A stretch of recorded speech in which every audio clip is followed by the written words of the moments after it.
আপনি যদি ভেবে থাকেন আপনার প্রিয় মানুষকে একটা কিছু গিফট করতে চান, বাট কি গিফট করবেন সেটা খুঁজে পাচ্ছেন না, তাহলে কিন্তু এই মেকআপ বুকটা আপনার জন্য খুবই পারফেক্ট। কারণ এই মেকআপ বুকটা পেয়ে সে খুশি না হয়ে কোথায় যাবে, কারণ এটার মধ্যে রয়েছে মেকআপ করার জন্য A to Z, মানে সব কিছু রয়েছে মেকআপ করার জন্য।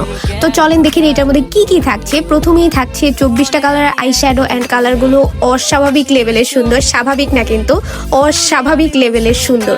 আর এগুলোর পিগমেন্টেশন অনেক ভালো, সব ধরনের কালার রয়েছে, ম্যাট রয়েছে, শিমার রয়েছে, গ্লিটার রয়েছে। অ্যান্ড দেন নেক্সট পেজে পেয়ে যাবেন আরও 24টা কালারের আই শ্যাডো। অ্যান্ড এগুলোর কথা কি বলবো, আপুদের এত পছন্দের এই মেকআপ বুকটা মানুষের বার্থডেতে অথবা আপনাদের অ্যানিভার্সারিতে অথবা কোনো স্পেশাল ডেতে তাকে কিন্তু এটা আপনি গিফট করে দিতে পারেন। দেন থার্ড পেজে থাকবে ব্লাশ, 6টা কালারের ব্লাশ অ্যান্ড কালারগুলো কিন্তু অনেক সুন্দর। অ্যান্ড আমাদের পেজ আর্টস অফ সাইমাতে কিন্তু এটা এখন অফার চলছে। সো ভাইয়ারা যারা আপুদেরকে গিফট করতে চাচ্ছেন তাদের কিন্তু এই একটা সুযোগ, তাড়াতাড়ি করে আপনার পকেটের কম টাকা খরচ করে অনেক বেশি প্রোডাক্ট আপুদেরকে কিনে দিতে পারবেন। দেন নেক্সট পেজে কম্প্যাক্ট পাউডার, কন্ট্যুর, হাইলাইটার, দেন হচ্ছে গিয়ে আইব্রো পাউডার সব থাকবে। অ্যান্ড 6টা অনেক সুন্দর কালার লিপস্টিকগুলো একদম full matte and waterproof, long lasting. And এটা কিন্তু আপুদের বেস্ট একটা চয়েস এর মধ্যে রয়েছে, যেহেতু এটা এখন আমাদের পেজে অফার চলছে। সো ভাইয়ারা এখনই কিন্তু সুযোগ পারচেস করে নেওয়ার।